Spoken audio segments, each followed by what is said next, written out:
Hi everyone, Jason from Makera here with the Makera Z1 and Z1 Pro dust collection tutorial. The Makera Z1 is equipped with what we call the Aero Dust System, which is a highly effective dust collection system when combined with the Makera Cyclone Dust Collector Lite. This is used to remain cleanliness and efficiency through the whole machining process by clearing chips away from your cutting area and removing them from the chamber. A spindle fan blows chips down under the work table. This is combined with air blowing and vibration around the work area to push chips to the bottom dust collection port at the rear of the machine. Then an external dust collector, such as the Cyclone Lite, will pull all chips away and out of the machine. When connecting an external dust collector, connect the collection hose to the lower port on the rear side of the Makera Z1.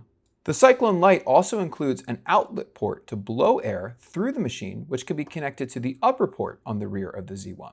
If the dust collector supports link control, such as the Cyclone Lite, connect the control wire to the expansion port on the back of the Makera Z1. You can then simply enable automatic dust collection and air blowing functions in the Makera Studio app during the machining process.